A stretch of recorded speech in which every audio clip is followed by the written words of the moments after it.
Assalamualaikum warahmatullahi wabarakatuh. Yang terhormat dosen penguji ujian kinerja PPG PAI dalam jabatan batch 2 tahun 2024.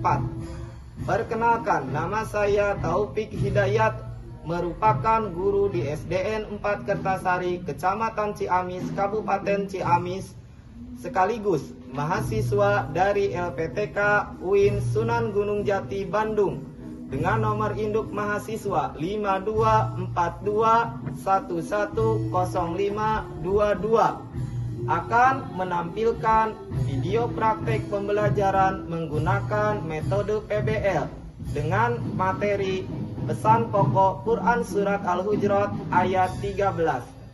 Berikut videonya. Assalamualaikum warahmatullahi wabarakatuh.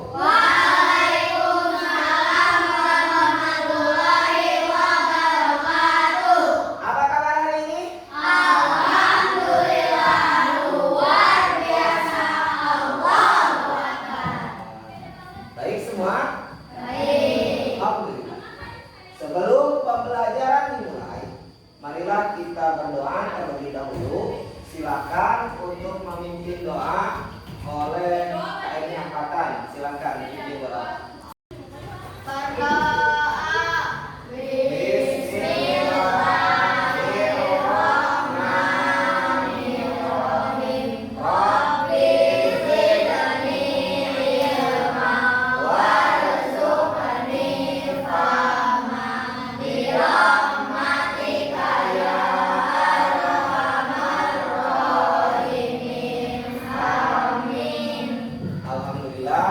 Doa telah kita laksanakan. Mudah-mudahan ini menjadi berkah bagi kita semua dalam menuntut ilmu. Selanjutnya, untuk sebagai pembiasaan mengawali pembelajaran pada kali ini, kita membaca sama-sama surat Al-Kafirun. Kita sama-sama baca surat Al-Kafirunnya. Bismillah.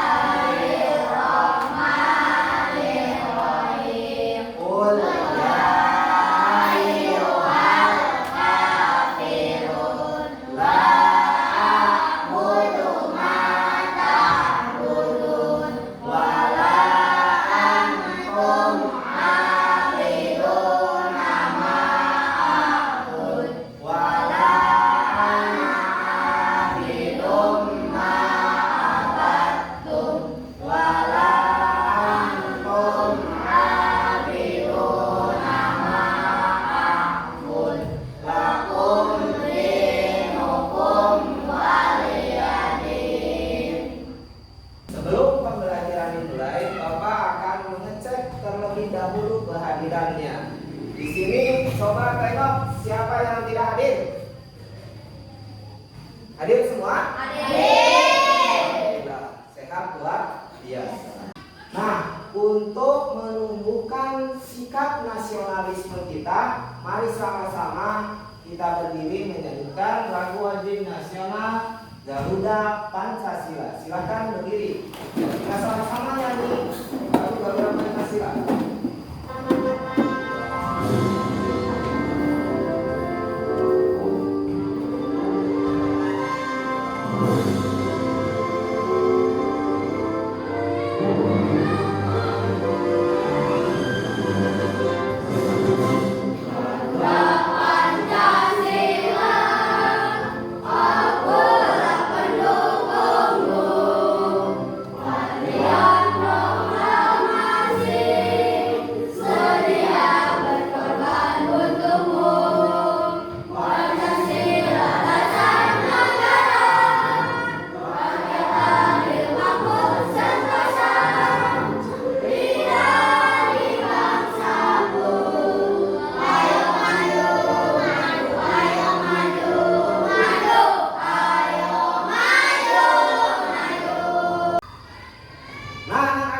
Sebelum memasuki materi pembelajaran pada kali ini, minggu yang lalu kita telah belajar tentang apa?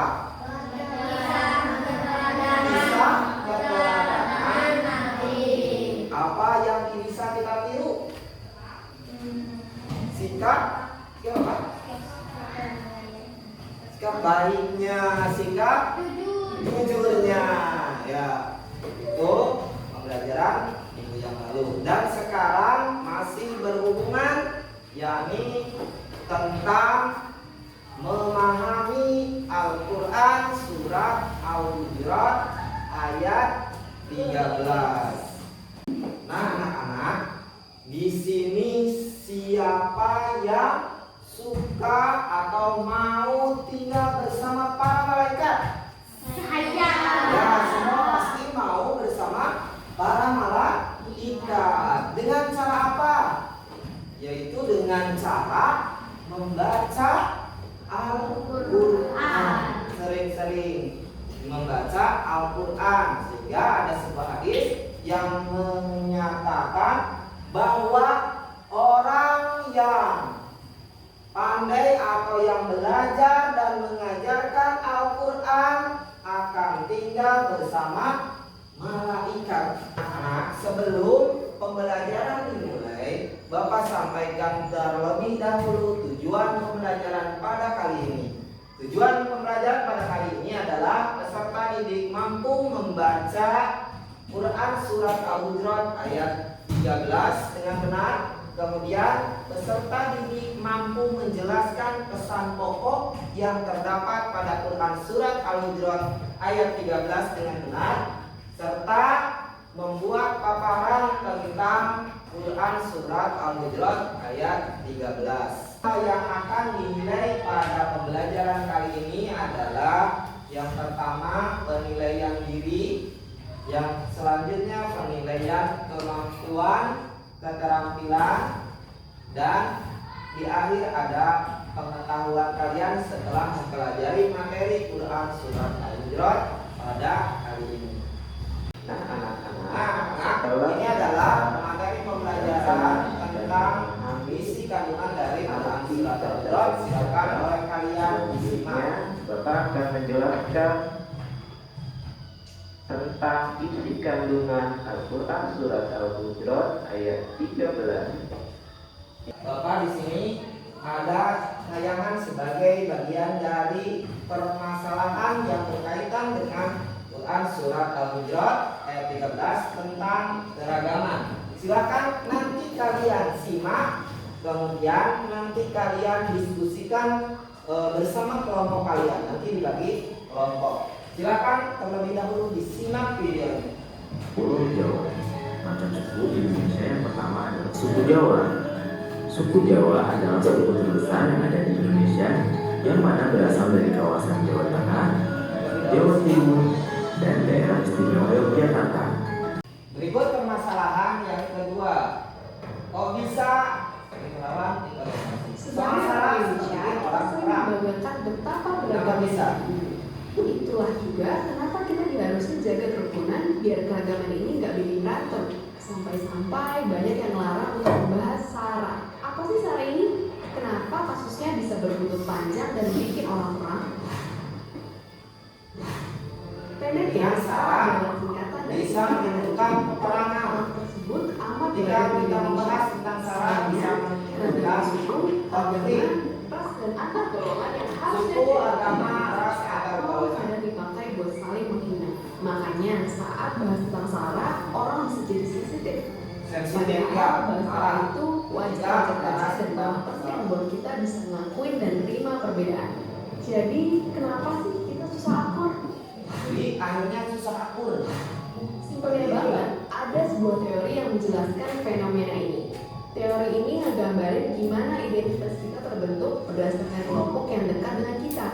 Jadi setiap orang itu suka berkelompok.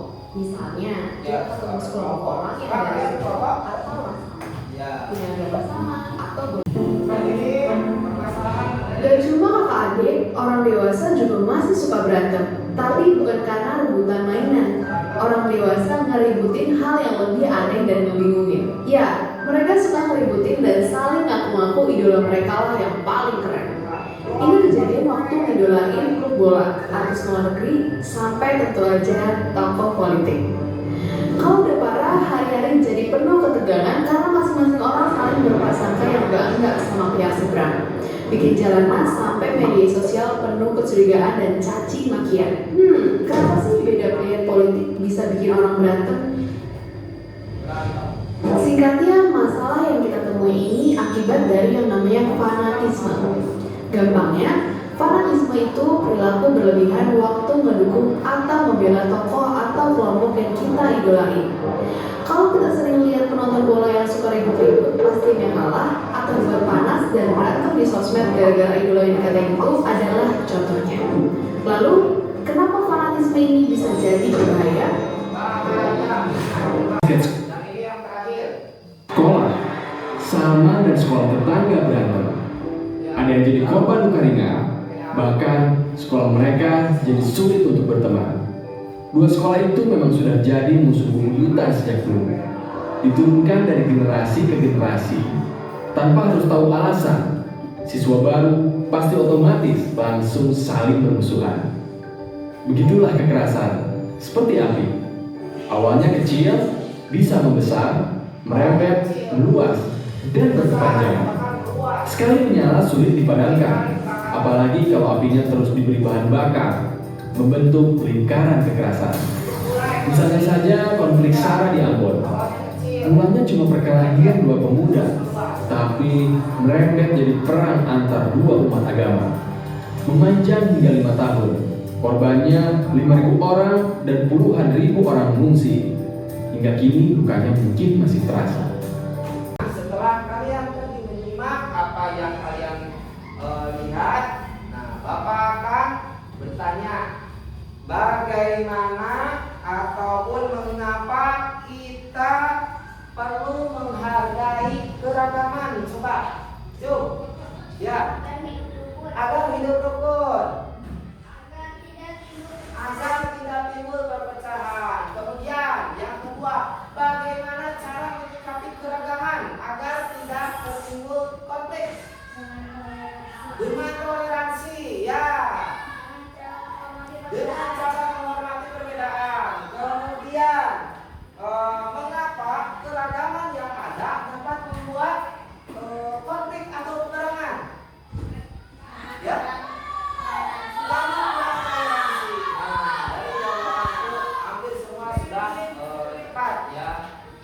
Jadi Bapak akan memberikan tugas kepada kalian untuk mencarikan solusi dari permasalahan yang ada.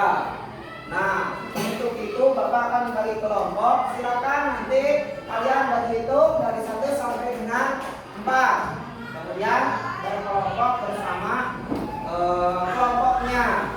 Silakan berhitung dari nomor 1. 2, 3, 4, 2, 3, 4. Ya, silakan berkelompok. Yang 1 dengan 1, 2 dengan 2, 3 dengan 3, 4 dengan 4. Silakan.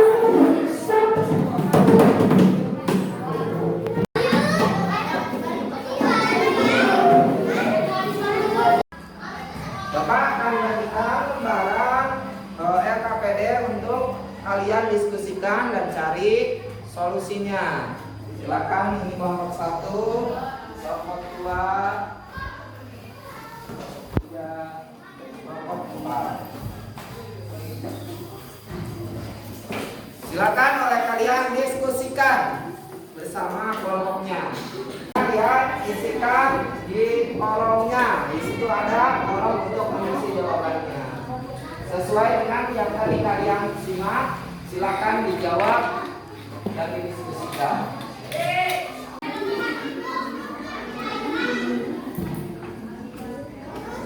Nah, ini diisikan bagaimana strategi kalian mendiskusikan, kemudian melakukan blog.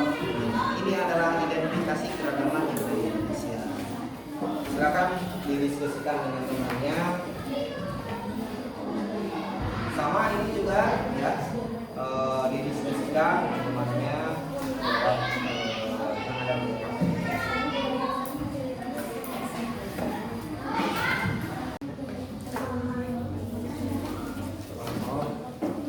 dua supaya aja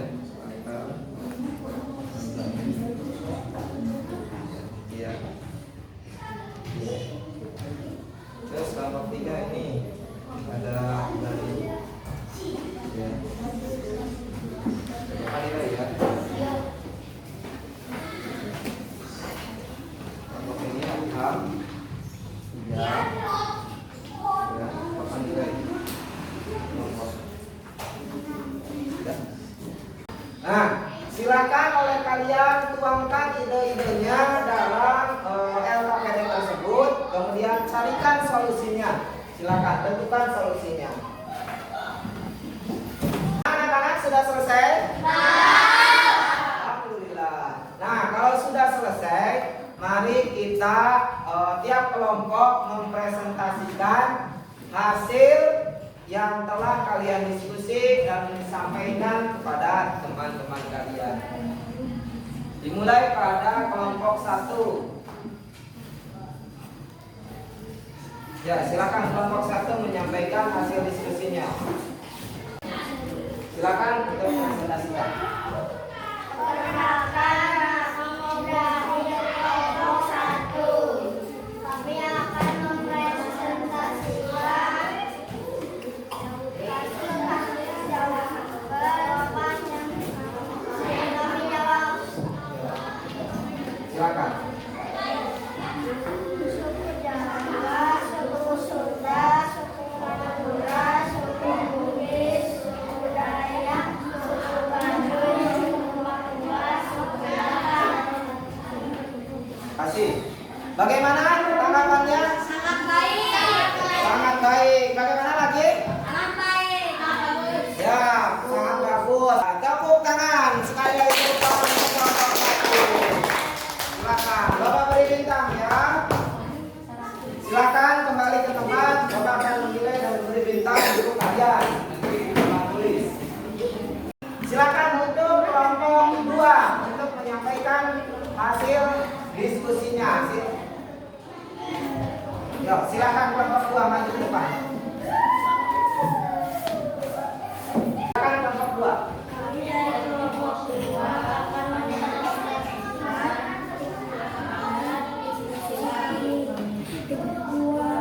akan membahas persoalan suku, agama, ras, golongan, sara, dan dapat menimbulkan ketegangan.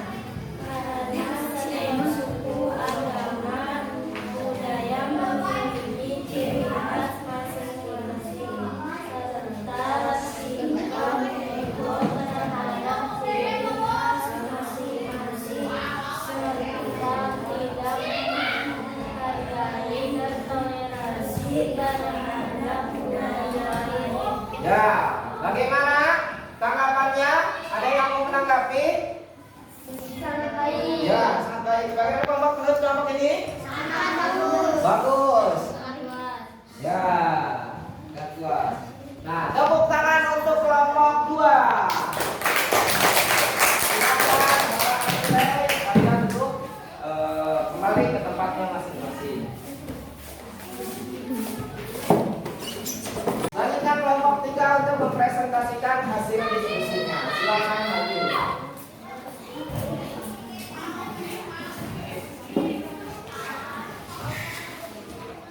Perkenalkan, kami dari kelompok 3 akan menyampaikan hasil diskusi kami. Karena terlalu bersikap terhadap idola,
Nah, bagaimana tanggapannya dari kelompok 1?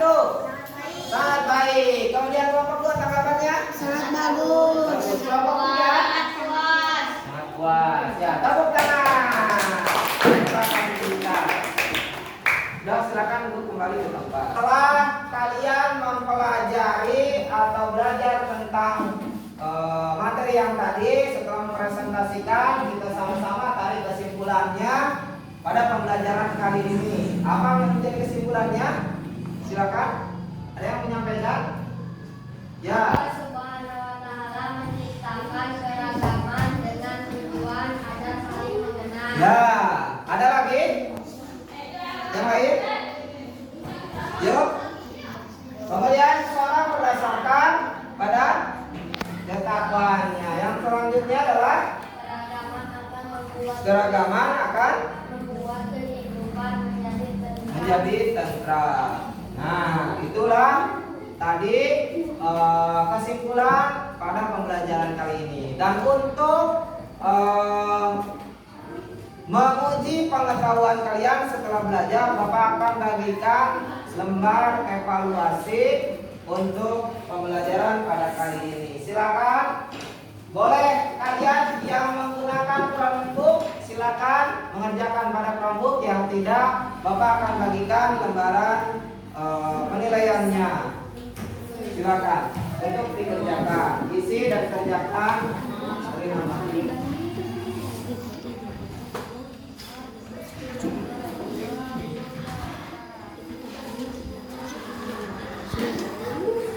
Silakan kerjakan oleh kalian masing-masing lembaran evaluasi. Boleh yang menggunakan Chromebook silakan.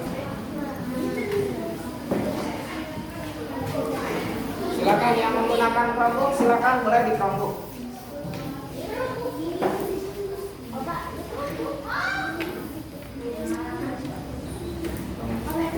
Nah, silakan boleh di Chromebook. Silakan dikerjakan.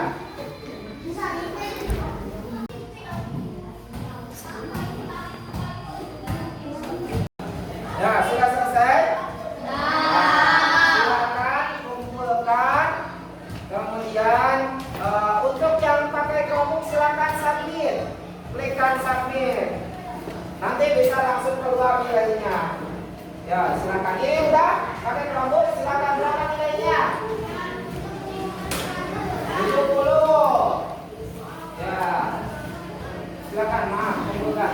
Itulah kalau menggunakan Chromebook, dan hampir kalau Bapak lihat secara keseluruhan ini hampir 90% semua memenuhi KKR. Dan untuk yang 10% bilang itu boleh nanti pengayaan dan remedial. Nah, sebagai penutup, Bapak akan melakukan refleksi terhadap pembelajaran pada kali ini. Silakan kalian tanggapi pada pembelajaran ini, bagaimana tanggapannya pada pembelajaran kali ini? Ya? sangat menyenangkan. Ya, sangat menyenangkan. Ada lagi? Kenapa bisa belajar menggunakan Chromebook? Ya, ada lagi? Ada lagi? Ya, sangat baik pembelajarannya. Ya. Terima kasih pada pembelajaran kali ini. Nah, untuk pembelajaran berikutnya kita akan belajar materi tentang Asmaul Husna di minggu yang akan datang. Dan sebagai penutup, kita akan tutup dengan doa bersama-sama yang dipimpin oleh Patan. Silakan Patan untuk memimpin doa. Berdoa.